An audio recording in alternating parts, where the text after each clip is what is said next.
Salut tout le monde, bon alors aujourd'hui on va voir dans cette vidéo le design du premier niveau de mon jeu vidéo qui s'appelle Nareda. C'est un jeu vidéo que je fais avec Unity, que je design avec Procreate. C'est, mine de rien, c'est quelque chose qui est assez important pour moi parce que du coup, normalement les jeux vidéo que je fais, je les ai fait en pixel art et là c'est le premier jeu que je fais vraiment, que je dessine vraiment avec Procreate et donc je suis assez content du résultat pour l'instant. Donc ça c'est une vidéo que je fais en timelapse parce que ça m'a pris environ 9 heures.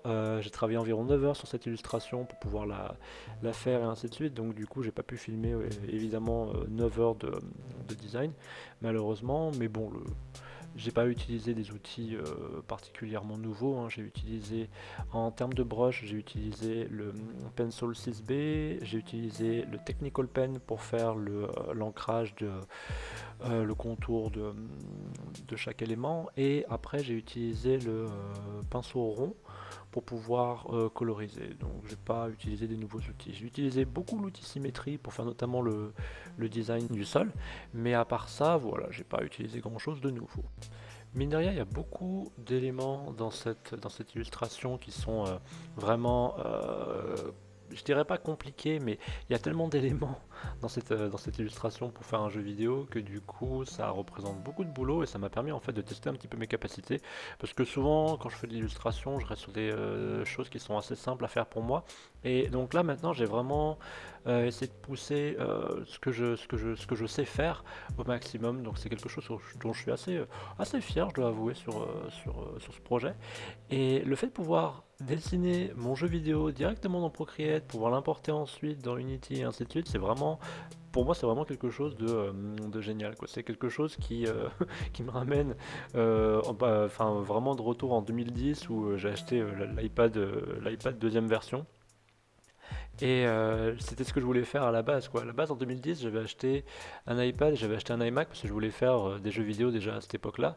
Mais bon, je pouvais pas parce que du coup, j'avais un mode de vie qui était différent à ce moment-là. Et faire des jeux vidéo, ça demande énormément de temps, comme vous pouvez le voir avec cette illustration. Cette illustration m'a pris 9 heures, hein, mine de rien. Donc c'est vraiment quelque chose de costaud, hein. Ça prend du temps.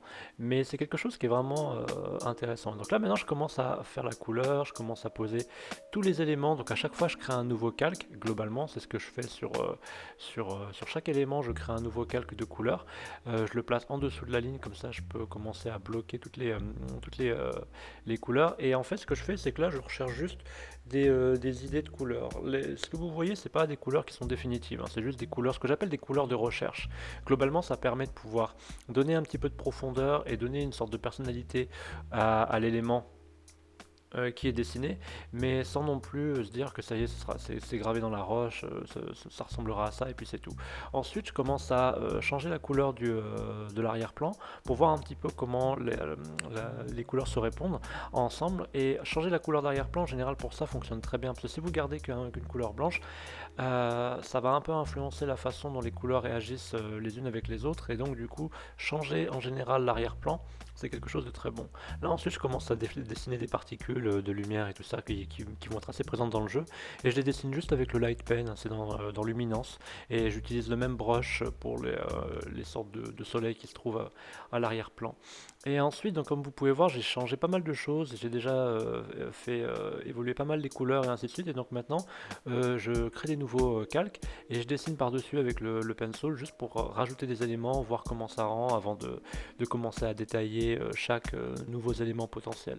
Donc là, je me suis dit que j'allais rajouter notamment des maisons et des lampadaires, ainsi de suite. Donc j'ai commencé à dessiner ça, et ensuite j'ai encore créé un nouveau calque sur lequel j'ai commencé à dessiner le tracé de ce qui allait devenir la maison. Et c'est pas une maison que j'ai fait avec des références ainsi de suite, hein, c'est juste quelque chose que j'ai sorti comme ça. J'étais assez surpris moi-même de voir le petit niveau que j'ai accumulé maintenant en termes de dessin, parce que j'ai souvent une tendance à douter un petit peu de ce que je peux faire, et le fait de faire des choses comme ça maintenant, ça me donne vraiment confiance dans mon style, dans ce que je suis capable de faire et ainsi de suite. Et donc j'ai choisi une sorte de maison à moitié un peu en perspective pour juste donner un petit peu de profondeur au jeu vidéo, parce que comme c'est un platformer, c'est un jeu qui va être que de profil globalement. Donc j'essaye d'amener de la profondeur par le décor, comme ça permet d'amener un petit niveau en plus en termes de réalisme. Et après, ensuite, bah, du coup, une fois que la maison est posée, j'ai utilisé la même chose, hein. J'ai utilisé des calques, j'ai posé les couleurs, j'ai modifié un petit peu toutes les nuances de couleurs avec le menu ajustement. Notamment, j'ai utilisé teinte, saturation, luminosité, et j'ai utilisé balance des couleurs pour pouvoir arriver à trouver des couleurs qui puissent correspondre un peu à ce que je voulais. Et ensuite, je dessinais lampadaire, je dessine d'autres éléments comme le chat et ainsi de suite. Enfin, ça, c'est une sorte de chat.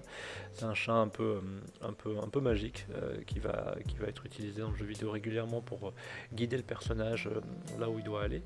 Et ensuite, je commence à rajouter encore un petit peu de détails. Et là, je dessine l'élément final pour cette illustration. Je dessine la porte d'accès à de nouveaux mondes globalement. Donc, au début, j'avais commencé à faire cette sorte de. J'étais très influencé par le fait de faire une sorte de porte qui ressemble un peu à ce qu'on peut retrouver, on peut voir dans les portes du métropolitain à Paris et ainsi de suite. Et j'ai gardé cette idée et je vais juste modifier le cadre qu'il y a autour de la porte parce que ça aurait posé des problèmes en termes de collision avec mon personnage quand j'aurais amené ça dans mon logiciel de jeu vidéo. Et je vais pas trop rentrer dans le détail, mais ça aurait été un problème à ce niveau-là. Donc ce que j'ai fait, c'est que j'ai un peu ouvert la porte d'accès, j'ai enlevé un peu des barrières, j'ai mis des rochers un peu à la place, et du coup ça permet de pouvoir ouvrir un petit peu, d'aérer l'élément et de pouvoir le rendre plus pratique et plus réaliste dans le jeu. Là c'est ce que je commence à faire, je commence à dessiner les rochers et ainsi de suite, et je vais gommer au fur et à mesure. J'ai passé sur cette porte, mine de rien, j'ai passé, je crois, environ 45 minutes juste sur cette porte. Donc du coup, c'était vraiment un gros, gros, gros boulot, hein. Mais bon, globalement, j'en suis assez content.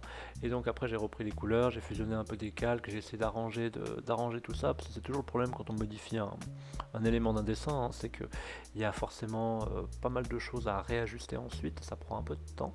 Mais donc là, c'est ce que j'ai fait. Et ensuite, j'ai rajouté juste des petites gerbes de lumière que vous allez voir maintenant et qui permettent d'ajouter un petit peu, qui permettent d'attirer l'œil en fait, tout simplement sur cet élément dans le jeu.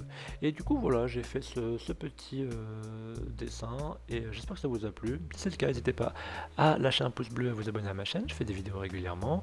Et moi, je vous remercie d'avoir regardé. Je vous retrouve dans une prochaine vidéo. Salut!